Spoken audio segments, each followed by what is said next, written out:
This is First Step.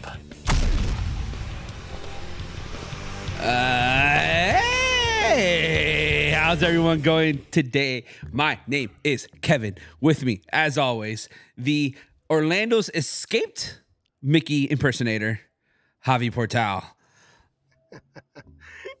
That was not your best one. I You've know. had Give me a better break. intros. I was in a hurry. I'm in a rush. Also with us today for the first time, the man behind Tranquilo Sports, or Stay Tranquilo Sports, David Hondal. Either works. Happy to be here. Is it tranquilo? Is it stay tranquilo or tranquilo sports? Oye, So tranquilízate. Stay tranquilo. Big brand. Tranquilo Sports Talk is the show. So. Oh, that's very tricky. That's very tricky for me. Yeah.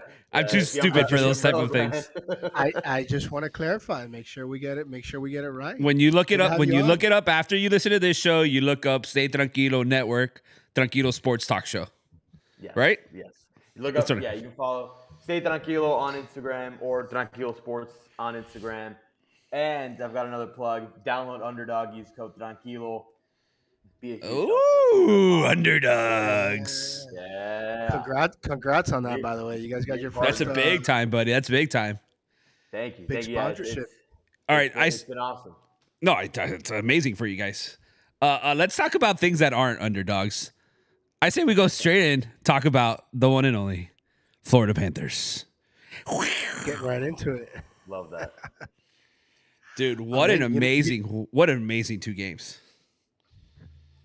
Yeah, I mean, look, we're up 2-0. We called it. I told you guys, cats in 4. I said it from the Drown him in beginning. 5, baby. Drown him in 5. No, 4. I know. Screw the 5. I still think Four, that the baby. Canadians are they're not gonna let all of them go. They're gonna take one. You're not a real fan, though.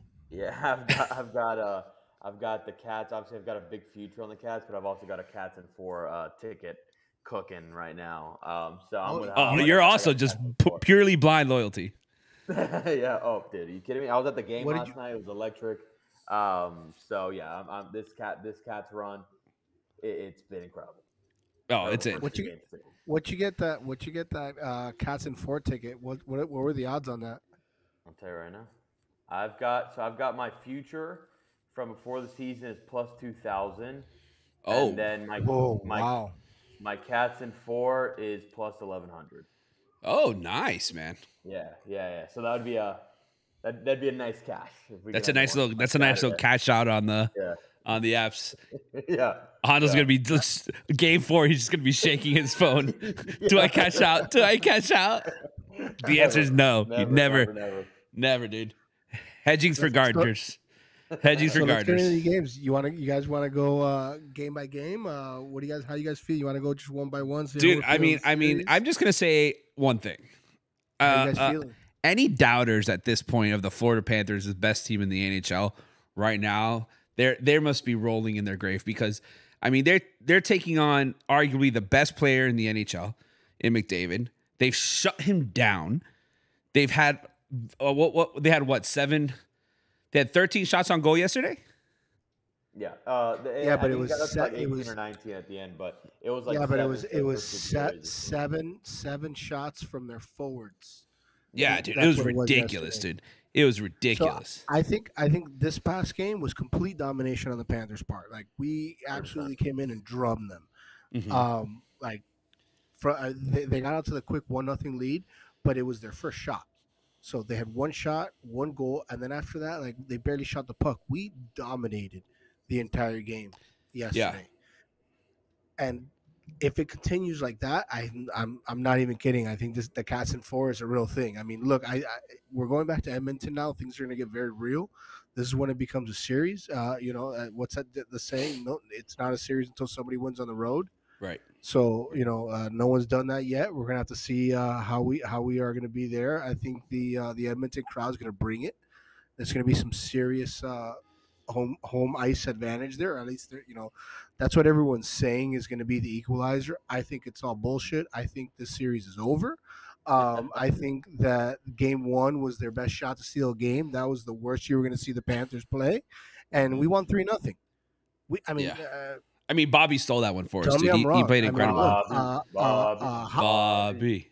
David, how are the games? Hot Like, take. hot take. Connor McDavid, best player in the world, not the best player in this series. Ooh. Mister, I'm the best player in the world. Not even the best player in this series. Suck it, baby. I agree, and I'll go even a step forward. He's not even the best player in the world. That's Barky territory, baby. Barky, baby. There is this beast. Dude, Barky's getting love. The great one's giving Barky praise, saying he's the best defensive player he's seen since Trodier. I love that. I knew this series was going to be a fun one when we've even got the great one's daughter on our side. So they were cooked from the start. From the start. But in terms of the game, the atmosphere, yesterday's game was unreal. It truly was. And first off, I mean, I've been obviously born and raised in Miami, been going to a bunch of Miami games, and I don't think I've ever seen an arena so packed 30 minutes before game time. Like everyone was so ready for this game, and it was loud as hell. And it was awesome to see it. And unlike, I know in the Rangers series, there was a couple home games that there were a lot of Rangers fans. Like there were definitely some like a decent amount of Oilers fans, but it was mainly red. Like it was awesome, electric, loud, and the boys were buzzing yesterday. I mean, you could tell, right? Like when you watch these games on TV. I mean, you were there, so you wouldn't know. But like when you watch them on TV, like you could just feel the electricity just coming out of the stands. Everyone's watching. Everyone's getting into it. There's a kid in the background. I'm pretty sure he had 2 upper deckies of Zins right up there with the shirt off. He's like 10 years old. Did you see that kid? I loved him. I freaking love him. That kid was high on Zin or vape or whatever they're doing. I don't know what he was doing, but he was in it. He was in it today. Like he was 100% the number one fan at that stadium or at that arena yesterday. And man, I feel like the players are like feeding off of it, right? Like they're playing so well. And I think we were talking about it's a little bit different. It's not as high flying as I thought it was going to be. Like when we were playing with the Lightning, how super fast. Obviously, McDavid's he's very fast. He's very fast. He's even faster in person. It's a fast team, but I think you're right. I think that it has been a fast game. Like the pace is quick. But you've seen this Panthers team just put the lockdown. It's like a stranglehold on the Edmonton. I mean, you've seen it 5-on-5, you've seen it in the power play. I mean, they've done it. They just put a stranglehold on this entire defense, and you're just seeing us, literally suffocating this team. And they're getting frustrated. They're getting frustrated, right? Like they're not. Yeah, you can tell that Draisaitl hit a cheap shot yesterday. Oh yeah. Yeah, we got to we got to get into that, but I will. Yeah, I guess this will be a good segue. But I agree with you. You are starting to see.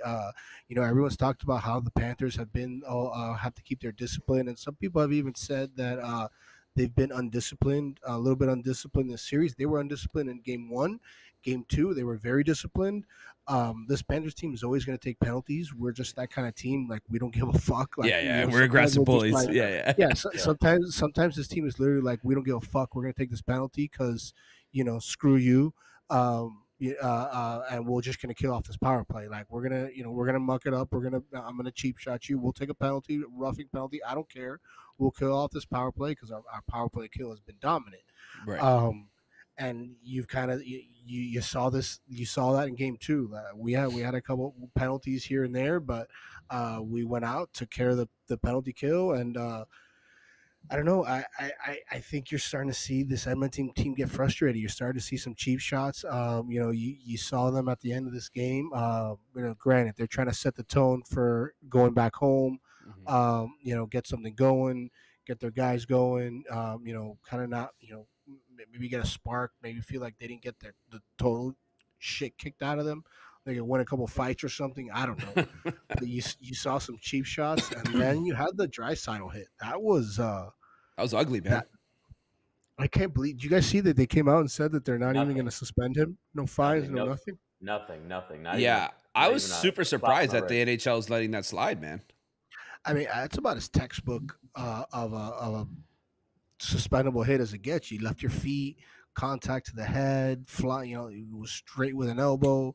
Yeah. It kind of checks all the boxes, but Yeah, I knew the NHL honestly didn't have the balls to suspend him, but at least I thought he was getting a fine. The fact that he didn't even get anything is honestly ridiculous. Yeah, so all that means it's open season. They're just gonna exactly. I want Lomberg in the lineup. I want him lined up. I want him in the second line if he needs to be there to face Draisaitl. First off, I want to put one in the net first, and then it's open season. Yeah, exactly. You don't want to go open season from the start and then give up a goal or something. But even if he did, whatever, I wouldn't even be upset. So didn't Coach Paul come out and say already that he wanted to that Draisaitl probably needs to keep his head on a swivel? What I saw was Paul Maurice and pretty much everyone on the Panthers team. They asked Paul Maurice like, "Oh, how do you feel about it?" He goes, "This isn't the Oprah Winfrey Show. My feelings don't matter here." Yeah, I know. He's such a unit, dude. That guy's has bigger balls than anybody else on the ice. Like he does not care. Later on in the press conference, I think they did say something. He said something on the lines of, he's probably gonna have to keep his head up. I mean, that's a cap, right? Like you can't just take a hit off the cap, right? You can't take him down. And if you don't go for Draisaitl, he's gonna have to answer the bell. McDavid on the ground. So you're gonna take down McDavid? Oof. Captain for captain. I think you can just go right after him. He's. I mean, it's 1 and 1A on that team, so you go after him. It's fine. I think it's gonna be more of one of those things where somebody's just gonna, one of these guys like Chucky or Bennett just gonna go up to him and say, hey buddy, you drop the gloves or I'm mugging you. So like you drop your gloves to defend yourself or I'm jumping you. It's probably gonna be one of those things, or they're just gonna, after the it's gonna be Bennett. It's gonna be Bennett. It's gonna be Bennett. Like that. You saw that they did. Chucky got a little. They kind of did. I forgot who it was. Had a little cheap shot to Chucky right in the face. They were coming in from a line, just decked him right in the face. Didn't even see it coming. Evander Kane has had that a couple times. He did one on Bennett too in game 1. What assholes, dude! I mean, Evander Kane. Is he going to be healthy for the next game? I don't even care. Kane, he's playing. It doesn't even matter. He was out. He was out for the rest. Cats in 4. So can we talk about real quick? Bobby, is Bobby going to win the MVP or is it going to go to Barkey? Where are we doing here? Well, I guess it depends if Barkey's going to play, but Bobby's been absolutely unreal. Actually, from our sources, Barkov is going to play. True. He's fine. True. That comes straight from the sources. Are reporting. Yeah, that comes from the sources. We have some inside intel. There we go. From the training staff. It's actually legit. That he's apparently fine, so we'll see. But as far as the MVP goes, I think that I think that if we end up winning, you gotta give it to Bob. Right now, it's Bob. It's Bob, man. He's played the first game. He stole for us. I mean, we had every reason to be down in that game, and he played absolutely lights out. Was a fucking brick wall in front of that net. Incredible. Yesterday, I would say he played great, but he barely played because nothing was going his way. He barely had any shots on him. There was no shots, man, and we dominated them. Speaking of, I took away that bet from me. That ruined all my parlays yesterday. The Bobby saves. Yeah, I had the over on saves too. I also got to give a shout out because he's kind of obviously someone who's been a staple for the team for a while, but he also probably gets the most heat out of any of the probably the Cats have been there the longest. Ekblad has been very, very good since the Tampa series. He kind of got off cold, like started off a bit slow, and since then he's been pretty good. And in that yesterday's game, I thought he was actually the best player on the ice. Ekblad was making some crazy. He was plays. Great. He was really great. Last night, he deserves his flowers. Like he's had a great. Honestly, even game 1 he was good, but yesterday he was unreal. He was laying it down on the ice. He kept throwing his body out there. I'd love to see that from him. And also Rodriguez, dude. Holy moly, what a game he had last night, dude. It's kind of nice to see this Panthers team. You're seeing, you're not seeing necessarily the stars per se pop up, but you're seeing all these guys do the it's been like this defensive clinic. Like we're scoring goals as a team. You're having guys like you said, Rodriguez pops off for 2 goals. Mikola. We're having, Mikola. We was it Lundell or Lusterin? I think Lundell had a goal, an empty net goal in game 1. Mm-hmm. So it's been random guys, but you're seeing all the stars are really. You're seeing them do like these little things. Like Barkov has been unreal shutting McDavid down. Right. You're seeing Tkachuk. He hasn't done anything offensively, but he's been out there against that same line, battling it out. He's doing, these guys are doing incredible jobs defensively, which, you're seeing Ekblad all of a sudden, finally, he doesn't get a lot of credit because remember, he had to change his entire style of play a few years ago. Once we started getting some of these like Montour and Forsling, last couple of years, he's kind of had to go from an offensive defenseman to a little more of a stay-at-home defense first, defense first kind of guy. And he was never that. He was always, more jump into the offensive side, do things with the puck. So, good to see him kind of have these games like Hondal was talking about, just, crushing it on the defensive end and just, being that guy out there right now, just anchoring that defense because we've been unbelievable. These guys can't get a shot. Yeah. So I know we're a Panthers heavy podcast and, we're high on the Panthers, but I do think that there's still a spot open up there for the Oilers in the sense where if the Oilers somehow move the puck on the offensive zone, right? Like the problem right now is what we're saying. Chucky's playing defense, Barkov's playing defense. All these frontline guys are playing defense. So if they could get through that, I mean, McDavid has the skill. Like we saw him yesterday. I'm sure you guys were watching it. He was flying by these people, like literally flying by everybody. Yeah. He just didn't have he couldn't pass it. There was nobody for him to hand the puck to. If they get that, once they start getting that worked in and they start getting shots on goal, it might be a different story. But it's really hard. The way we're playing is so aggressive on defense. It's so competitive. I really do see it hard. So I don't see that offense developing into anything. It's gonna be interesting to see how it plays out when we go to Canada now, and we have the 2 games with Edmonton. But I do think that look, Connor's been good. I don't think you can really knock him. He's been playing great. Some great shots. He hasn't scored, but or actually, I think he has 1 goal. Right? Didn't he score like the first goal?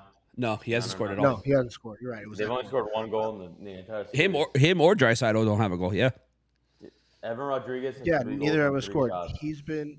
Evan Rodriguez is the biggest scorer in the series. I saw that it was like Draisaitl and McDavid, like 15 shots, 0 goals. Evan Rodriguez, 3 shots, 3 goals. Yeah. But you can't knock McDavid. He's played good. The one I think that needs to do a little more is Draisaitl, which I guess you saw him making his impact. That could end up being a big shot to Barkov if he goes out.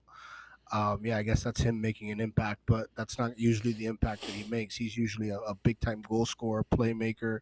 And both of these guys are going to have to get going and find a way to create the offense. If Edmonton wants a chance to get back in the series come the next couple games in Canada. Otherwise, I think this is over. It's going to be quick business for the Cats. David, final thoughts? It's going to be hard for Draisaitl really to pick anything up when his head's rolling on the floor after Lomberg knocks his socks off. That's what I'm talking about. When it just rolls, just going down the fucking ice. No, final thoughts for me. I mean, the Cats, we've been saying it forever. It's team of destiny vibes, and they were here last year. They were super banged up. They didn't get the chance to finish the job. They learned a lot from it, and now you're just seeing it. This team is deep as hell. We made a lot of big moves this offseason. The team it's rolling. It's exciting, and I expect them to hopefully finish it off in Canada. If not, ideally, I'd want them to sweep. 5 would be nice too, so that they can present the trophy in front of the home fans. But either way, it's just 2 more wins, baby, and let's bring that cup home. That's it, baby. That's it. That's all we need. Hav, final thoughts? David kind of wrapped it up nicely. Cats in 4, baby. That's it. Drown him in 4. Cats in 4. I just realized I forgot to wear my shirt again. Lou's gonna kill me, dude. Oh well, you're killing him. I'm killing him. But I think it's the same thing. I think it's right now. It's Cats are putting a dominant performance up. I think that Edmonton's got an uphill battle. They're gonna have to get that offense going, score some power play goals. But I don't see it. I don't see it happening. I think that we're going to see the Panthers come out in Game 3. I think I would love to see them come out and play a little more of that bully hockey. Let's make this game in Edmonton really ugly, physical. Shut them down. Push Edmonton, push them to really defend that home ice, and let's beat the shit out of them in Edmonton. Oh yeah. Let's physically impose our will on them. I think that's the best way to get to them on the road. So we'll see. You know what I find kind of happen with the Panthers is that they're like the kid that like pokes and pokes and pokes and pokes and pokes, and then like when things matter, they're like, "Whoa, dude, what are you doing? Like, chill. Yeah, relax, penalties. We're just playing hockey. We're just having here for a good time, dude." And then mind you, these fucking Canadians are like, "Wow, I'm gonna kill him." Bro, we're just playing hockey as he does a face rub. Bro, Chucky's like, "Relax, dude. I just kicked your ass last season. Doesn't matter." All right, guys. I say we jump into some basketball. What about you guys? If we have to. Yeah, for hockey. I just want to talk about hockey. I know this NBA series is just costing me money at this point, to be honest with you, dude. So for a betting standpoint, can I say something before we start the NBA? Yeah, go ahead. Fuck Boston. Yeah, fuck Boston, dude. Ditto. So from a betting standpoint, this series has been fucking awful. Nothing makes sense. I mean, the only thing, granted, other than the fact that Boston is favorited, they're the better offensive team. We knew that coming in. They are playing lights out, and they keep fucking beating. Luka is seriously injured. I think the last game, Jav, did you see it? Yeah, he still went for 32, though. He still went for 32, but like grimacing the entire time, dude. He can't play defense right now. Like he just can't. Like, he's super hurt. He's super, like you could tell. He's hurt and he's still crazy good. The only chance that the Mavs have, which unfortunately I think this series is also over. I thought so from the beginning. I just didn't. Boston's just had the easiest route where everyone's best player just magically hurt. But if they want to have any chance to even take both in Dallas, Kyrie's got to wake up. Kyrie's the key there. Drew Holiday's obviously an amazing defender. He's awesome. But Kyrie's got a Kyrie because that's the only chance they've got. Because a Luka 32-point triple-double, that's not getting it's clearly not getting them over the line. Because if Kyrie's going to have 12 points on top of that, you need both of them to be popping off. That's how they beat the Timberwolves, and that's how they got to where they are. They need both.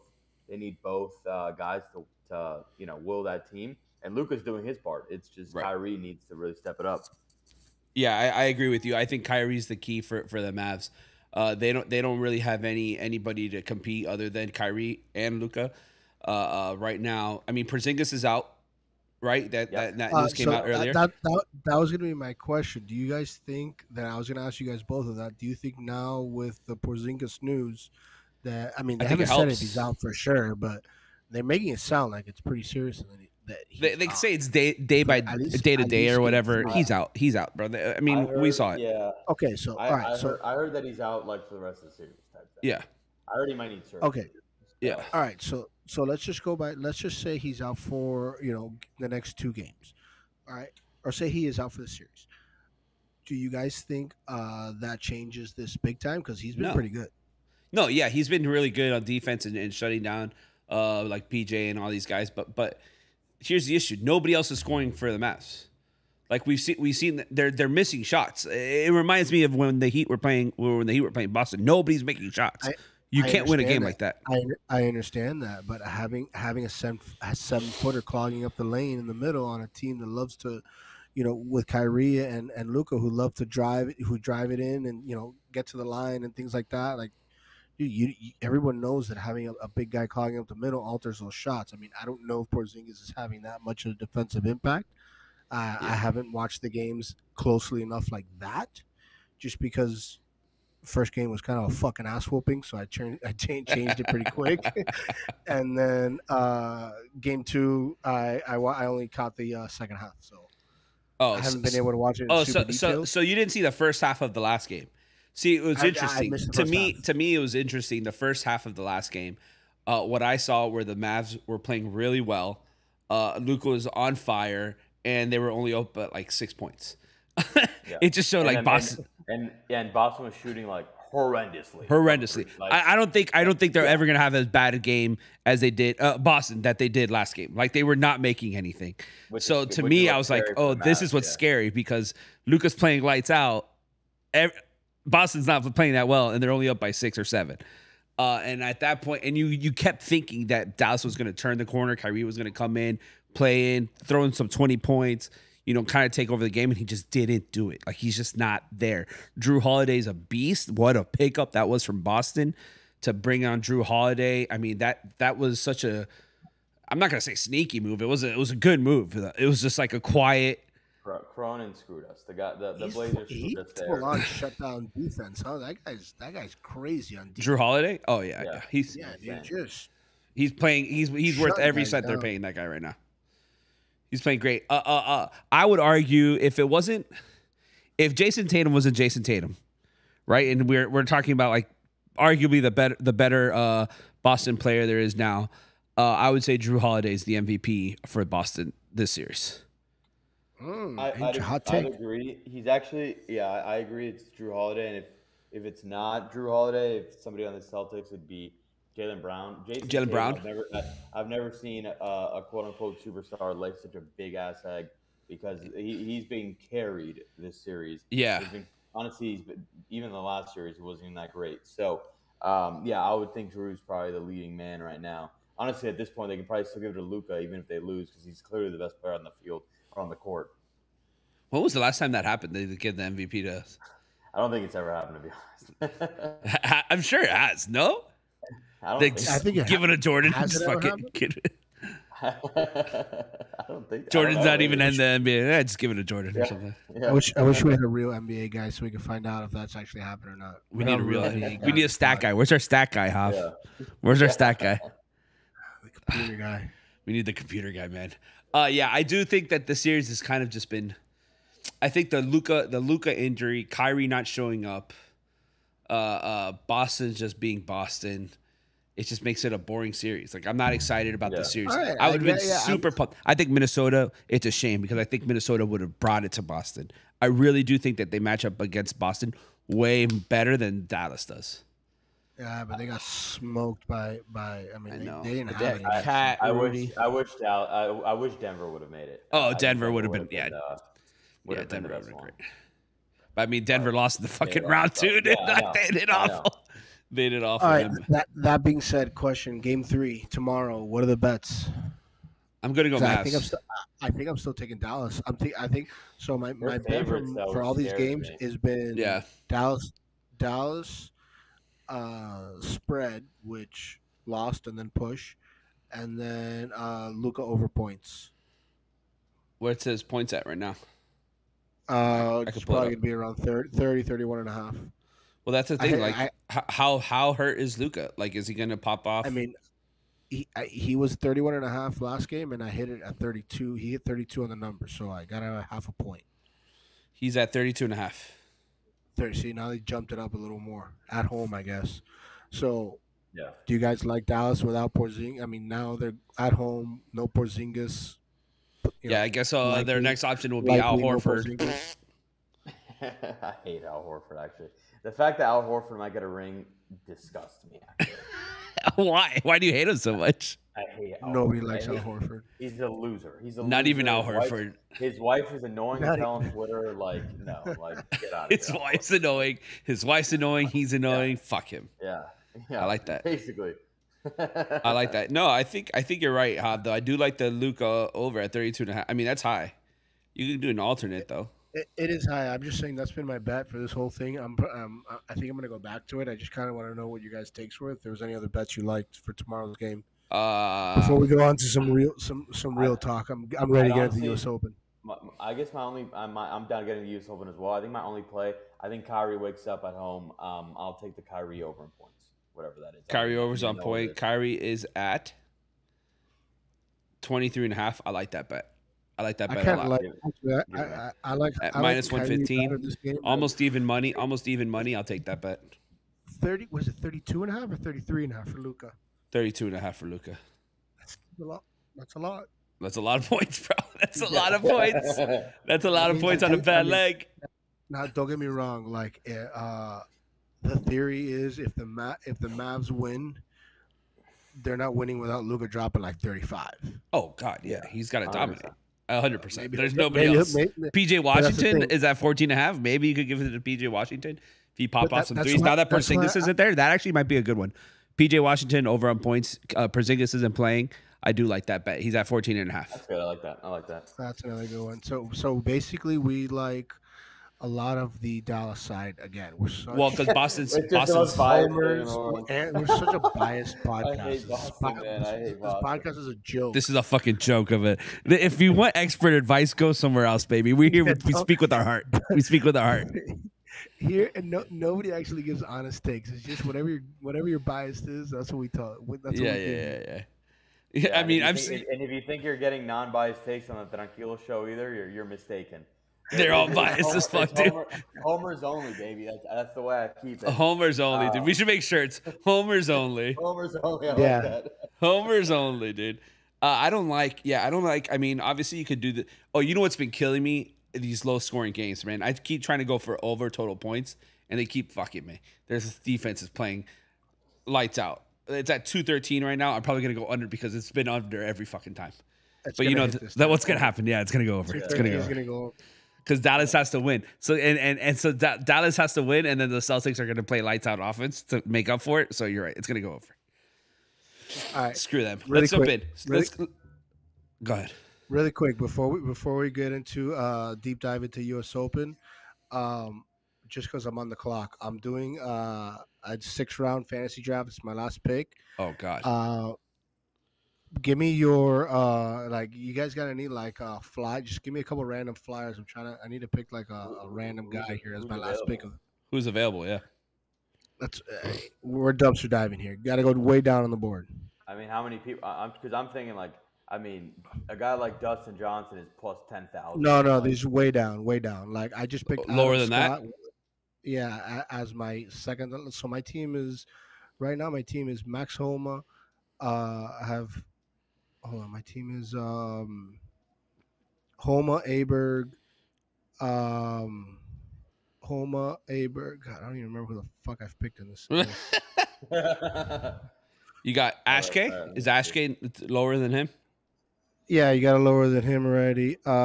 Wyndham Clark. I have Wyndham Clark, Dustin Johnson, Homa, Aberg, Adam Scott, and then my last pick. Like the last few picks were I got one. Brian Harman, Tiger Woods, Phil Mickelson, Tom Kim, Tyrell Hatton, and Russell Henley. That's kind of what we're working with here. Those are the guys that have already been picked. So I was looking at go ahead, dude. Hey, is Ryo Ishikawa available? Ryo Ishikawa? Yeah. Possibly. Why do you like Ryo Ishikawa? Because first off, he hasn't even played that bad. Secondly, when I went to the Cognizant and I was there for the practice rounds, he holed out from a bunker 180 yards out on a hole, and I had never heard of this guy in my life. It's good enough for me, dude. I bet on him. Okay, I get it. But Ryo Ishikawa. I haven't. Listen, that's good enough for me, bro. What are we doing here? Did you have somebody better? I haven't heard that guy's name in forever. I was thinking like Denny McCarthy, Austin Eckros. Give me something fun. Hideki? We got to go lower than Hideki? Oh, yeah, way lower. Yeah. Russell Henley? Sergio. Can you do Russell Henley? Was just picked. Actually, he was just picked. Jake Knapp. Jake Knapp is available, but I'm not sure. Maybe Jake Knapp. Do you want to do Phil? Ugh. Phil's off the board. Some lunatic took him already. Tiger? Off the board too. Just to. Nico Echeverria. Get some Latin representation on here. Oh, you know who I'm gonna take? Is there a live guy? Danny Berger. Berger. Nice. Love that pick. Danny Berger. Let's go local. I think. That's your lowest guy, right? Yeah, it's my last pick. Yeah. So my team is Max Homa, Ludwig Aberg, Dustin Johnson, Wyndham Clark, Adam Scott, and Danny Berger. Not bad. I don't love it, but I don't hate it. No, it's not. I was the last pick in the snake draft. I was the 8th spot, so I got back to back. Right. every time. So, all right, let's get into it. Let's get into it. U.S. Open, Pinehurst number 2. Guys. Arguably one of the best courses in America, right? Pinehurst number 2. It's like historical, great U.S. Opens there. Yeah. Talking about Payne Stewart. Historically one of the hardest courses in the world. One of the fastest greens. I think it hosted one of the best U.S. Opens of all time, 1999, which was the one Payne Stewart won. But just as an overall U.S. Open, I watched it growing up, but like it's revered as one of the best ones. Yeah. You had the Payne Stewart Phil showdown. Everybody forgets that how really it was Payne Stewart, Phil, and Tiger. This was the last major that Tiger didn't win before the Tiger Slam started. But people forgot that he was like 3 lip outs on the back 9, the last 4 holes away from winning this tournament. So amazing venue. It's going to be, in my opinion, I think we're looking at a bloodbath of a U.S. Open. I think we had the good Masters. I think Valhalla was a joke. Yeah, 20 under. I think that was way too much. And then last year, the U.S. Open kind of got away from them also. It wasn't your average U.S. Open. So was that a LACC?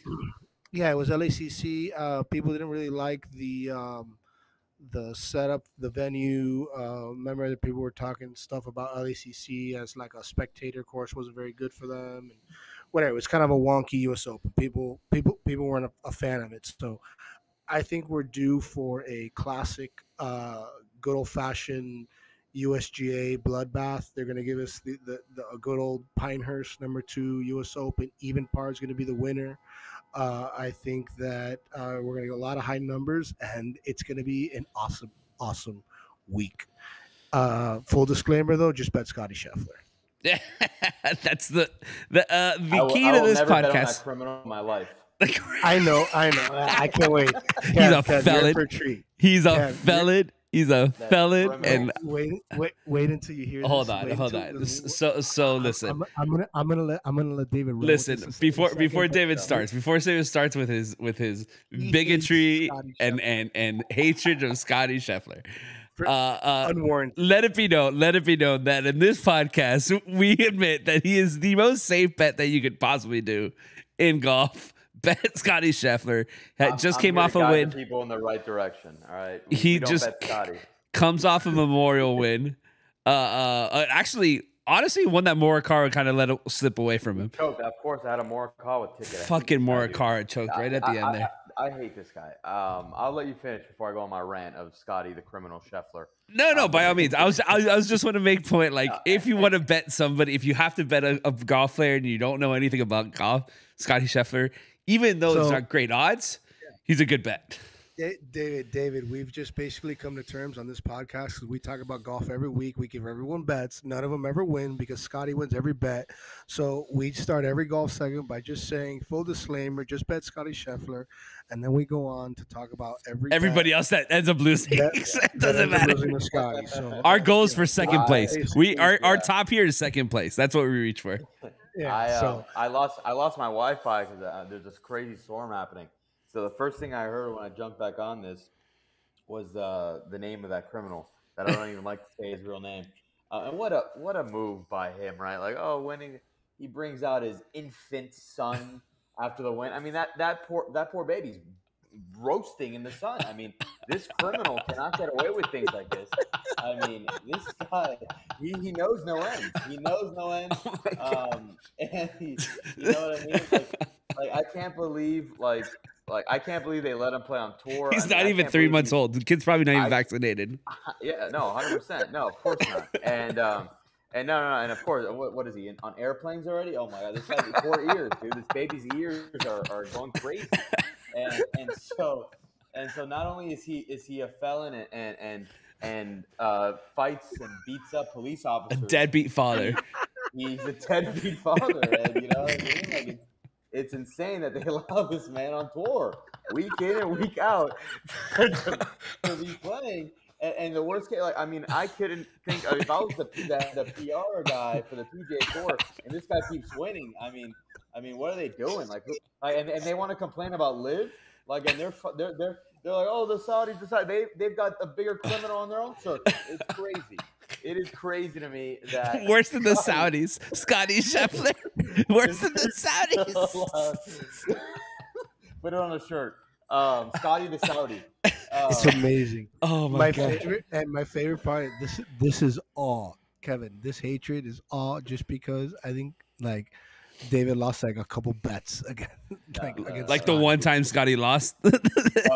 A couple. All right, let me take you through this story of my hatred of Scottie Scheffler, because he's obviously my guy, Victor Hovland's biggest rival. And so it all started on a beautiful Sunday morning out in Orlando, Florida, where Javi is right now. I was there for my first ever golf tournament. This was the Bay Hill 2021, and 2021 or 22. And I'm there. We go Sunday, me and my brother, and I've got Hav tickets. Obviously, I got him to win. I got him everything. He's leading going into Sunday. I'm like, holy cow! Like, am I about to go witness my favorite golfer's like first win?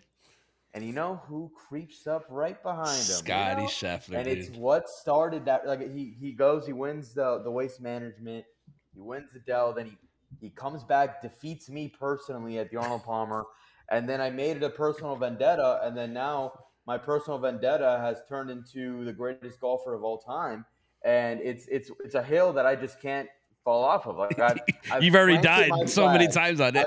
I've planted my flag so deep that there's nothing I could do. Like, I mean, I don't think I've smiled as much as I did when I heard he got arrested. I mean, I was like, I was all over Twitter saying that he should be serving life.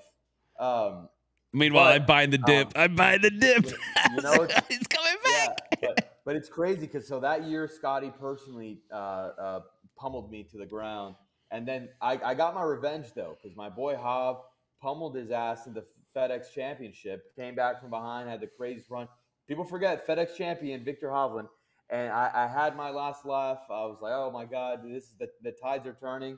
And now he's on this run that hasn't been seen since the GOAT Tiger Woods. And I can't do anything about it. I mean, I just have to, like, pray he beats up another officer, because at this point, like, it's disgusting. What's mind-boggling me about this whole rant you're going on is that Scottie Scheffler is like the most beloved player in the PGA right now. People love this guy. He's the biggest good old boy.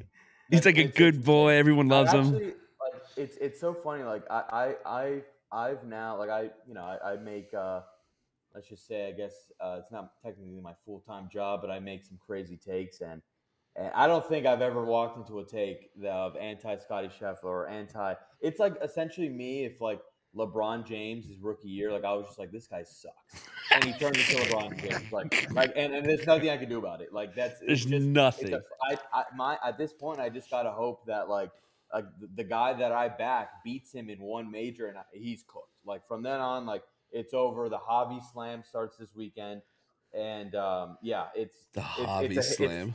It's a flag that has been planted deep. I don't even think I can move it if I wanted to get out of it. So it's who you are. It's part of your identity. Like, at this point, I've even like tried turning people against him, and it's so hard because everyone just likes him. And it's just, now at least I have that. How do you hate the guy? Yeah, you got the whole Louisville PD on your side, buddy. Yeah, exactly. I back the Blues. Scotty doesn't. You know what I mean? Like, it's tough. Scotty Scheffler here first. Scottie Scheffler hates the police department right here.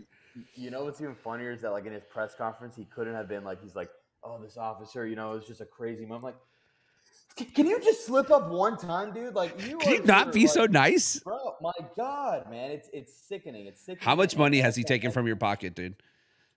I don't know. That's an unnecessary amount.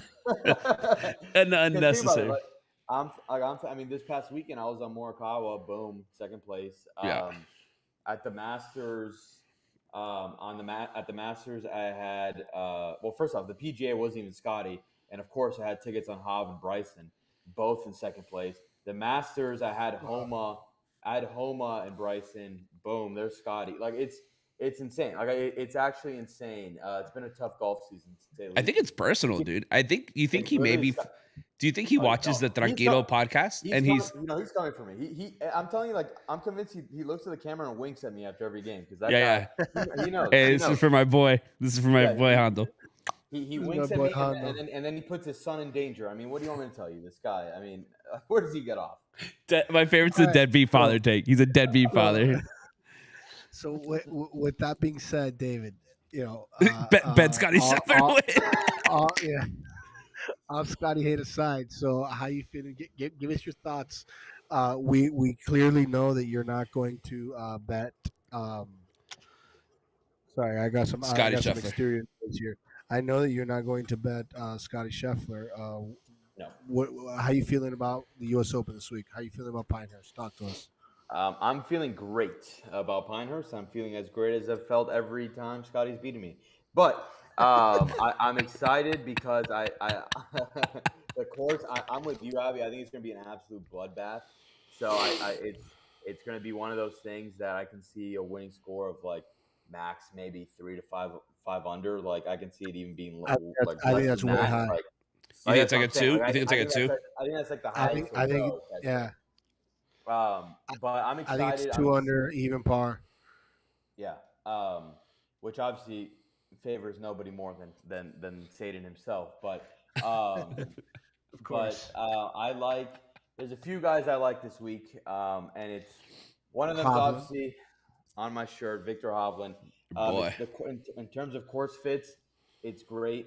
In terms of how he's been, weird because he started off this year very bad.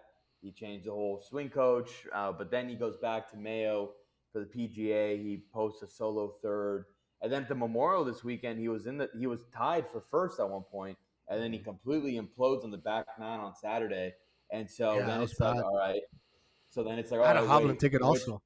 Which one is this? Who are we going to see? Like the first 2 days, like you're looking like, holy shit, this guy's back. Like you saw the whole PGA. I mean, dude, the guy shot an 18 under. Like if you told me Hoff shot an 18 under, I would have lifted the trophy myself. But so I don't know which one we're gonna get, but based on like a lot of the interviews that I've seen of him this week, he just seems like he's in a way better state than he was earlier in the season. You can kind of tell his smile's back on. The greatest smile on tour. And so the greatest smile on tour. Oh my gosh, dude! Even our golf takes are biased on this. This guy doesn't even like, and the worst part is, it's a European. He's not even like, he doesn't even like an American guy. I know, dude. Smokes the Ryder Cup. You'll forget. Don't get me wrong. I love Hovland, but god damn, man, you had to pick him. Hell yeah. Anyway, he's not the nicest smile on tour, dude. Nicest smile on tour, and he nukes the ball. But besides Hovland, who I do actually like, I just depending on which one we get, I think the course fits him very nicely. Obviously, the biggest worry is around the green, and these greens look insane. So who knows? But other guys I like. I'm going to keep backing Bryson. I think outside of Xander and Scotty, he's been the best golfer this year, especially in majors. He was right in at the Masters, is right in at the PGA. I think he's just playing so well right now, and he's such a weirdo that like he's going to come up with some contraption that will somehow eagle 6 more. That like he keeps chipping in for eagles like it's his day job at these majors. But I think I'm going to just keep riding with Bryson just because I think he's one of the best golfers in the world right now, and he's playing really well. Other guys I like, I mean, I'm always going to back Brooks, even though I don't know if Brooks is in the best shape in terms of like major form. But I think the PGA, he had really only one bad day. The rest of it, he was in the hunt. And then, Liv Houston, I think he had the lowest round on the last day. So I don't know. It's hard to not back Brooks. And then it's funny. I'm going 3 live guys. I love Cam Smith this week because I think in terms of these greens and around the greens, in terms of getting creative, and there's not a better putter in the tournament if I had to guess. So I like him a lot. If he can find the fairway, I think he can be very dangerous. Obviously, his biggest question is his driver is insane. He can be like he is so inaccurate with that thing sometimes. Like it's like it could obviously. If you're missing fairways in this tournament, it's very hard. but he can also probably bring out the iron a lot of times. That as long as he's just staying consistent around the greens, I think he's got as good of a shot as anybody. I think he could surprise some people this week. Yeah, I love the Cam Smith take. I have him on my list here. I think it's what you're saying, right? Like him with a putter in his hand is unstoppable. The problem is, a short game wise, he's a beast. The problem is, can he get there with his driver? Is his driver going to click with him, or is he going to get into trouble? And is that going to stop him? But I do love Cam Smith. Brooksy, dude. I mean, Brooksy's Brooksy. Hav's always been big on Brooks this whole year. I mean, he does well in Pinehurst, right? I think he played here in 2014 on the last U.S. Open here. That played there, a while ago. Yeah, he like tied for fourth. I think for him, this is one of those U.S. Opens that sets up well for him. He is one of these guys. He's a grinder. He can play. He likes to he talks about it all the time. He likes to play that boring style during the majors where you just kind of hit it to 30 feet, take your 2 putts. You're going to have to do a lot of that this week. Yeah. It's going to be a lot of just find the safe part of the green where the ball's not going to roll 30 yards off the green and just hit it there and 2 putts. And, and who else loves to play it safe? Who? Scottie Scheffler. We know that. Yes, we know that. So, but we already know what he's doing. We already know what he's doing this week. So, but yeah, I think he's a good course fit per se. This is also one of those courses where, in theory, you need to have this magical short game, but because of the way the course is going to play this week, and when Pinehurst gets those tight runoffs, when they get those greens rolling really fast, and you have all those tight runoffs, you actually see a lot of guys you're seeing this week. Everyone's finding different ways to play shots, not just your basic wedge shots. It's putting, and you saw Keimer do it in 2014. He putted the entire tournament. He didn't chip a single shot. Texas wedged everything? Yeah, he just Texas wedged for 4 days, and everyone talked about it. He didn't putt chip a single time. He actually went into that tournament with like chipping yips, and that's why he did it. And he boat raced the field by 9 shots that year. So my point is yes, this course demands these this magical short game, but you can kind of get away with just putting it around the course. You can be safe, get away with. Yeah, you need to be a good putter on this course more than anything. Or you need to be able to at least have the creativity to putt, do the Texas wedges, or you saw Tiger putting with 4 irons. You're seeing guys using hybrids and 3 woods, so you can kind of get away with some things here, which is good for some of these guys that we've seen that don't always have like the hottest putter. We've seen Brooks struggle a little bit lately with his putter. Unfortunately, Scotty seems to have fixed it, but sometimes he struggles. Hovland, I know Hondal talked about that. Sometimes his stuff is around the greens. And, he's another guy that, these are great ball strikers that they can go into Pinehurst. And you can kind of just, if you're missing greens, just kind of, if you're lag putting well, just putt it up there and move on and play that boring style golf. So I saw Morikawa. Interesting to see those guys, some of those guys like them and Aberg and I saw Morikawa was training with like a 3 wood and even a 7 iron, just getting it like little chips and little bump and runs up on the green. Yeah, just trying different things because I'm sure you guys seen the videos. There's videos of guys just placing the ball in the green. It just rolls right off. Like they're not even hitting the thing. It just literally just rolls right off as soon as they place it. So these guys are going to try to pull up all these magic tricks that they're not used to doing on a constant basis. But, I mean, these are the best players in the world. They have all the shots in their bag. It's going to be a lot of fun. Iron play, I think that's going to be a big deal too. I think you're hitting your irons, being able to control your distances, hit your approach shots into the right parts of the green. I think that's going to be everything this week. And you've seen guys like Tiger, have always played well in courses like this because they can do things like that. So I think these good ball strikers, these good iron players, you can see them make some noise out here. So could set up for a fun U.S. Open. Honda, I know you were trying to say something. Go ahead. No, I was actually going to say because Javi brought up somebody that I on paper I would have loved to back. I just don't know where Aberg is at in terms of like health wise. Because I know he's been lingering in that like knee issue, but like supposedly it's getting better. But like he talked a little bit about it at the memorial. So like he's somebody that I feel like would be an awesome, obviously fit here. By the way, didn't he finish like 5th at the memorial? Look like under the radar. Yeah, he did. He did. He was there the whole time. So I mean, but it's great. But then you go to the PGA and like he didn't even make the cut type thing. So like I don't. He's somebody that's like kind of worrisome, but I want to back so bad because he's another guy I like a lot. But I just don't know where he's at in terms of health. And I mean, I saw like Rahm withdrew today, which is crazy. But I think Aberg's a little younger. Yeah, I think that injury. I mean, yeah, he's been lingering, but he's played like every week, So I don't think and he's played well, so I'm not that worried about it. I agree with you. He didn't play well at Valhalla. I do think at Valhalla at the PGA it was more of an issue. I also think that kind of style, having to shoot 20 under in a major, didn't really fit him. Yeah. I think this is a much better setup for him. I think I saw a stat that bogey avoidance or bogey or more avoidance, like bogeys and doubles and above, the two best on tour or two of the best on tour, Brooks and Aberg. I think they were like they were the two highlighted in the stat. Yeah. That are their best at that. So I think that if he's feeling healthy, I like what Hondal's saying. I think we're in line with Aberg there. I think he's one of those guys that could absolutely take it. Yeah, and take it to Scotty. Who was it? Big names. I think it was Jack. Jack's the one that said it was it.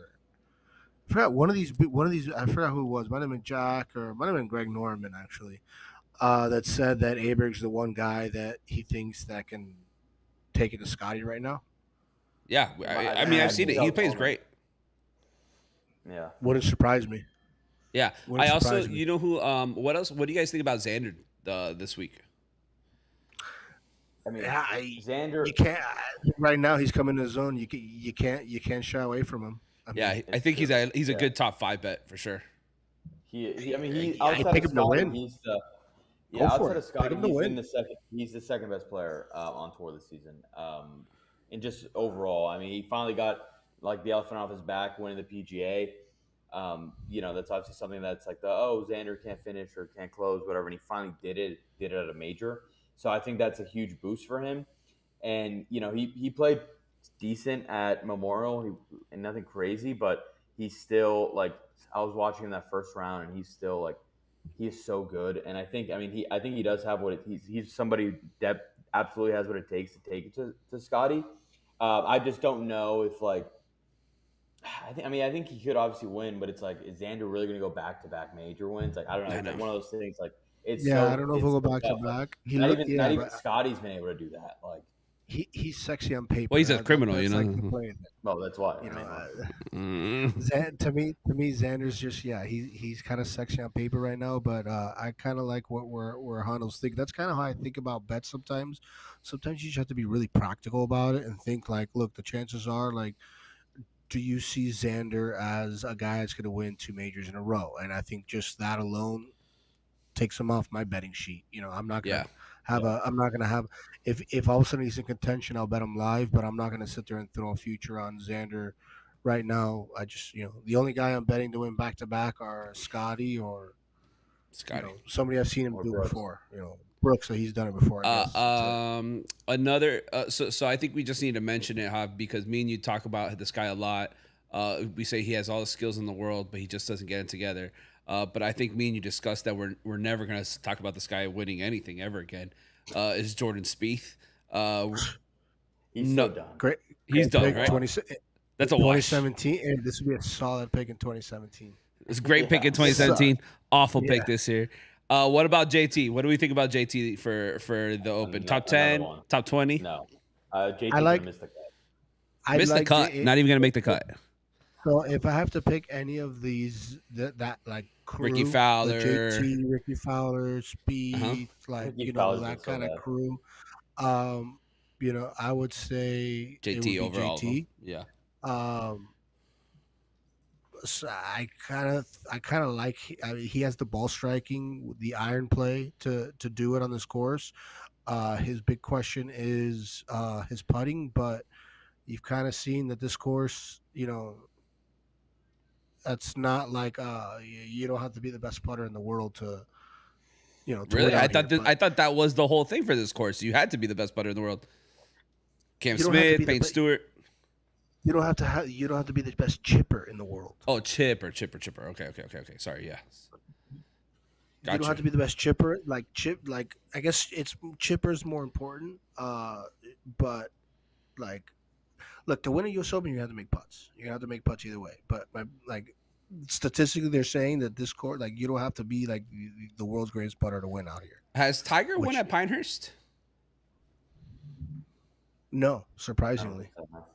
Oh, we haven't talked about him at all. What are we thinking? Makes the cut, breaks apart, sucks, breaks apart Friday. I don't know. I think he'll be like around on Thursday and just probably collapse on Friday or something. Like, I don't know. I just it's so hard to like read Tiger. Like, I think he makes the cut. Augusta is like I'll read like, it. He's no matter what. Okay, like, so here's my reasoning. Again, plus 200, plus 200 make the cut right now. So keep that in mind. I love that bet. So Pinehurst is not the hardest walk, quote unquote, the hardest walk in the world, but it's I've never been there, but they say it's on the flatter side, so that helps him. Mm-hmm. And then he always plays well out here. So I think that if his body holds up, he'll make the cut. I think plus 200 is a great bet. Can he contend? I don't know. U.S. Open. I mean, if the scores are what we're saying, -1, -2, he doesn't have to go 6 under on Sunday.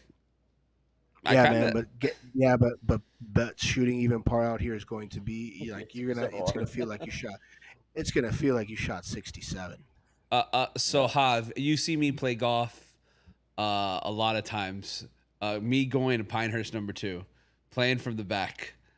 What am I shooting? Like 220? You don't finish. No, I finish. I'm finishing. I play it out. No, I play it out. I play it out. What am I shooting? 2-something? I don't think you finish. I think you quit before you finish.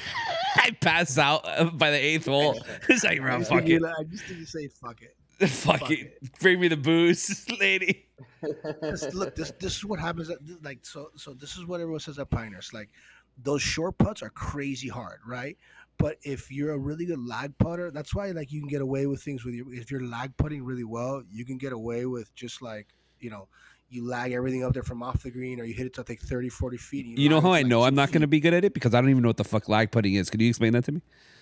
Lag putting, dude. Like when you're 30 feet away and you just hit it, you want to like lag it up you want to like get it close. Feet. You want to get it close to like a little 3-footer. So, Gotcha. Yeah, so that's why you get away with it. The problem is that like pros are really good at 2-footers, but the 2-footers that on this course are diabolical. Like these are diabolical 2-footers. Right? They're like breaking. They're breaking right, straight right. So like, say you do get it, like you do lag it out there to like 2 feet.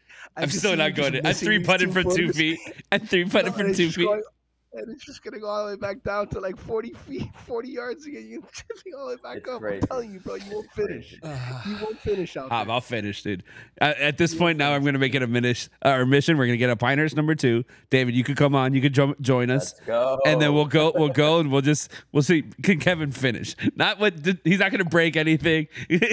Can he finish the 18 holes? From the back tees. From the back tees. It's going to take me 5 strokes just to get to where they drive. Oh my God, it's gonna be phenomenal. Speaking of golf, Hondal, when are we doing the Tranquilo First Bets golf match? We do got to do that. We do we got to do that soon. We got to set that. We should set it. We should do it after the finals. After finals. Once the cup run is over, we'll get set that up. We'll get Hondal a Scottie Scheffler jersey with the background. I'll just show up in a jumpsuit if you want me to wear a Scottie Scheffler jersey. In orange and Crocs. Orange jumpsuit.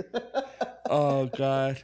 Deadbeat dad on the chest. It's gonna be awesome. Yeah. I got a name for you guys. What do you guys feel about? Because this is a guy I'm actually kind of high on. So he's one of the guys I kind of want to put a sprinkle of Colin, something dude, on. Colin, bro. Colin's playing great. Max Homa. He's gonna go Homa. I knew it.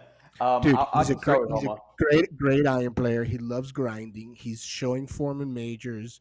He loves like these hard type golf courses, even par. Okay, so I like Max Homa because he's an American, and I want him to win. Does that make sense? I'll sprinkle on Homa because I just like him as well. I agree with you in terms of like. You dislike Homa too? No. I like Homa. Oh, I thought you said you disliked him. I was like, Jesus Christ, bro. There's only two. David actually likes every other golfer except No. There's three golfers that I'm not a fan of. Scotty. 1, the criminal. 2, the divorcee, Rory McIlroy. Oh, not divorced. Not divorced. They got back together. Yeah, did you guys hear that news today? Yeah. Bet him to miss the cut. And then my third one is so random. I think it's his face. I can't stand Matt Fitzpatrick. I just I don't like it. It's his fucking teeth, dude. It's his fucking teeth. It's his stupid ass notebook. Like, what are you doing writing every shot? Like, get the hell out of here, dude. Like, you have 1,000 shots in a week, bro. What are you doing? Yeah. I don't like Matt Fitzpatrick, but yeah, those are my guys. But in terms of Homa, I agree. For me, I don't know. He showed a lot making that run at the Masters. It kind of got that like his first like real, chance at a major. So it's not. I think this, if there's a time to do it, this would be the time to take Max. Especially if it's going to be a course like you said that is this tough. Like if Max brings his A game, like he'll be right in it. Like you've already seen it this year. So I don't hate the bet. It just. Like if I don't know, am I confident in it? Probably not, but I'll take it just because I like him, and I do think he's coming in way more confident than in years past for sure. Yeah, absolutely. I do like the fact that he's coming in more confident. I like the fact that he's American. I like the fact that he did play well. He did play well in the Masters, and he has been playing well all year. Do I want to bet money on him? I will sprinkle something on him, but I would like him more as a top 10 bet. I don't know what that is, but I would like him as a top 10 bet. I really think it's going to be between Scotty, Xander. I do think Bryson's actually going to play really well. I don't know why I have that in the back of my head that Bryson's going to play really well. I'm with you guys. I didn't talk about him, but I do think Bryson. For some reason, I think this is one of those kind of It's one of those. I don't know. I'm just feeling it. He's been playing really well. The YouTube gets in my head. I'm getting market corrected here. No, but this just he's a great putter. He won the U.S. Open, right? He won the U.S. Open. He's a very good lag putter. Statistically, I'm pretty sure he's a great lag putter. Which I think he gets more points on more plus points for this round. I think he's at like plus 100 shots gained or something for this. So. Yeah, I like Bryson. Cam Smith is another great pick that I like. But again, everyone falls short of our boy, Scottie Scheffler. I mean, I don't know what to tell you. I'm not saying you're our boy. He's not our boy. Our boy. We only talked about how much we hate him, but what do you guys think? What do you guys think about Rory this week? Fuck Rory, dude. That guy's all okay, but we got to talk. We got to give what do we think? I agree. I don't think Rory's got a shot, to be honest. I think he's a top 20 player. He's a top 20 player. I think Rory's going too much personally I think Rory needs to focus on the DP World Tour.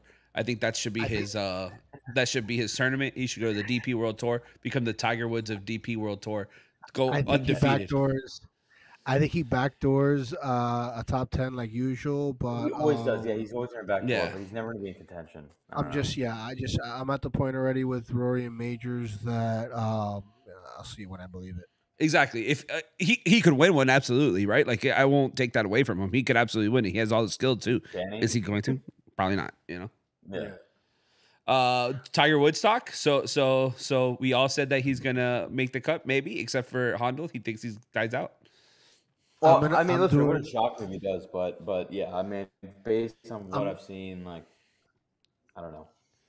I'm betting. I'm doing my usual Tiger bet. I'll bet him to make the cut. I'm gonna bet him to win, baby. I'm gonna bet $5 on him to win.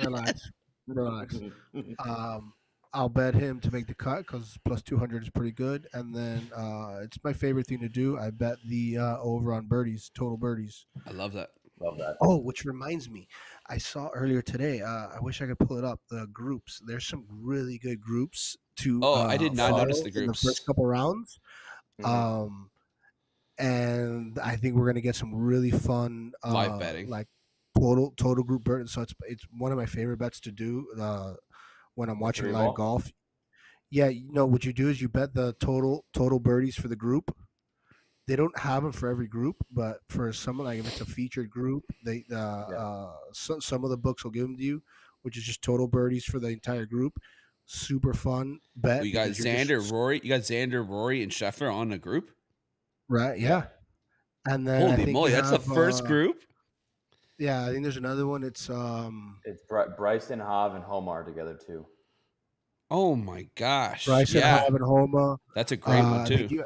Brooks, JT, and somebody else. Finau, I think it's Finau or Finau. No, it's a bigger name. Who was it? Who are you guys saying? Brooks who? I know Brooks it's Brooks. I think now. JT. Brooks, JT, and Morikawa. And Morikawa, that's another big group. So I think we're gonna have.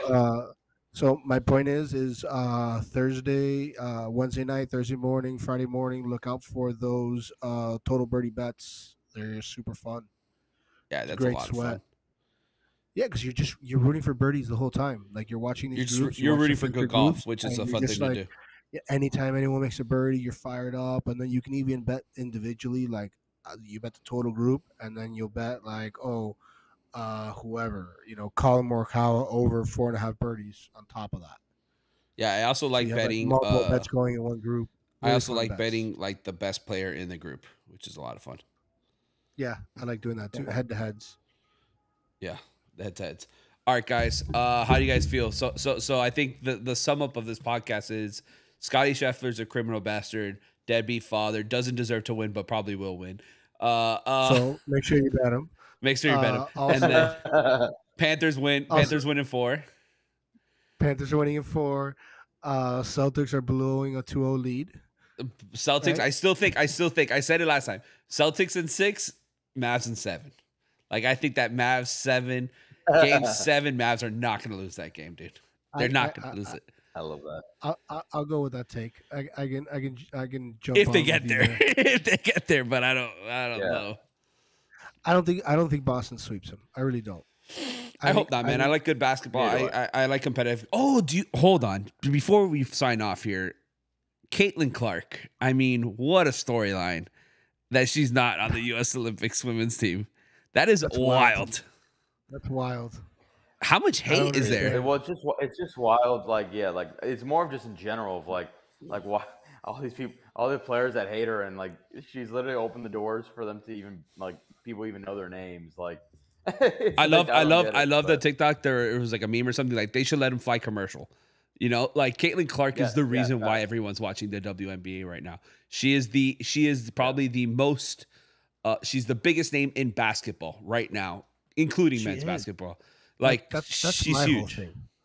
All right, see, so like that's my point. My whole thing with this story is that look, I get, and sure, she's a rookie, and yeah, maybe I don't give a shit. There's other better players, but the point is, it's like, dude, like you need eyeballs on this sport, right? You need to get people talking about it, and like this whole pettiness, like everything that's going on, and there is crazy. Her stats are just as good as everybody else on that team, if not better.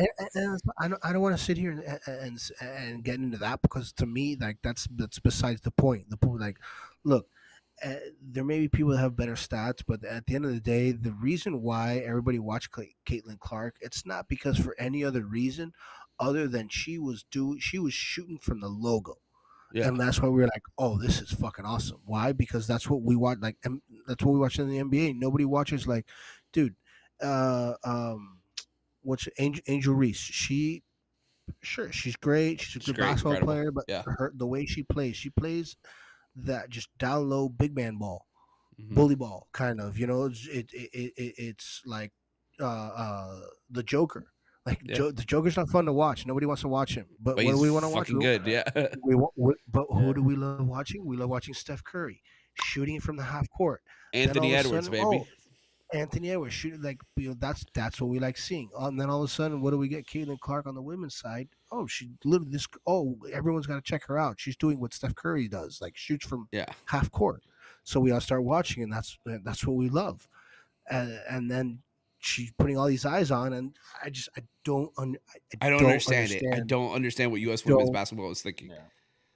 Like I would not have watched. Like I was planning on watching him for the Olympics just for Caitlin Clark. I would have watched U.S. women's basketball. Now I'm like, I'll watch it, but like I'm not gonna be into it. Yeah, if it's on, because I watch all the Olympics. I'm not gonna not watch it if it's on. Yeah. But I prefer swimming. I'd rather watch the swim match. Isn't the Olympics also like? Isn't that more like? It's the world stage. Like it would have been a huge deal. Like that's crazy eyeballs. Dude, that's like having an Olympic team right now and not like saying. Having LeBron James rookie year. Who gives a fuck if there's better players that you could put out there? Like, ain't no one gonna like. They're not that much better than her. That's the problem is that they're not. They're the same stats. Like, why not have her? She's way more popular. Like, way more popular. We're gonna be way better for the game of basketball. It's that women, bro. They're complicated. I don't. What they could have also done, which I don't get either, is.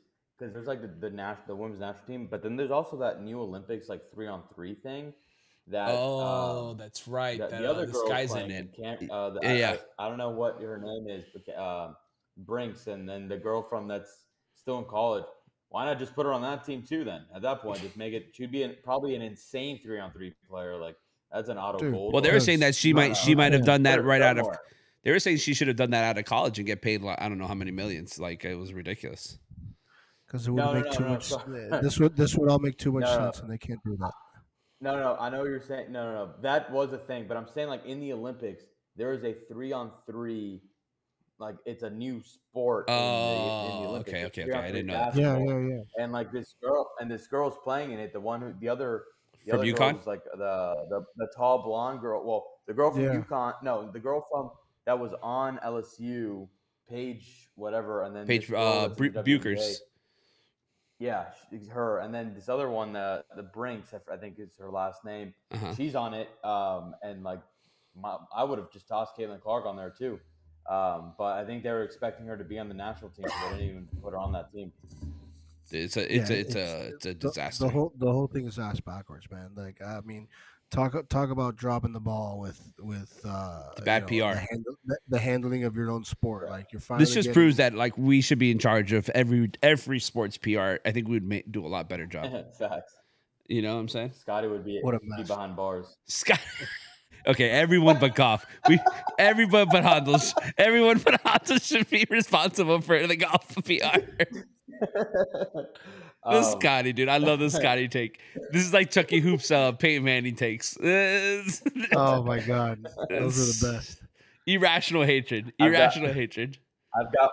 I've got one last little flyer pick for you guys. Go for it. I don't know if you got I know Javi watches with some soccer, but I don't know if you guys talk some soccer on here, but we got the Euros starting up this weekend. Oh, yeah. Little Portugal future plus 700 to win the Euros. Ronaldo last dance, book it. Oh, I love that, dude. I love a Portugal future, dude. They have a nice little young team. They have a very young team. They're good. Ronaldo. That's what you're saying. Ronaldo's last chance. Like, this is it. He's got to make a name for himself in the Euros here. Yeah. He hasn't had that much international success. Well, his only two, like he won the Euros back in, I don't know, a few years ago, and he's only won the Nations League. But the fact that he's taken Portugal to, like, the Portugal's like never even like making the World Cup. Just the fact that they go to World Cups, they're only good because of him. But yeah, they're only good because of him. But now the team's like legit good. Like this team is actually like legit. So I actually really like that pick. I mean, listen, like France is obviously going to be super tough, but France, England, but I think Portugal at plus 700 value. They're very good. I think they can make a run. Man, I think I'm gonna jump in on that. When did the Euros start? When did the Euros start, David? Next week, right? Friday. The first one's Friday, but I think there's only one game. But yeah, they start like this weekend. Yeah. I'm gonna jump on that. I'm gonna do a little Portugal. If you wanted even more juice, Javi, you pick Portugal and parlay with Ronaldo golden ball to score the most goals in the tournament. I think it's like plus like 4,000 or something. Wow. That's sold. Fun. I mean, if you want them to win all the way, you know it's going to be Ronaldo, right? Exactly. If one wins, the other one should win also.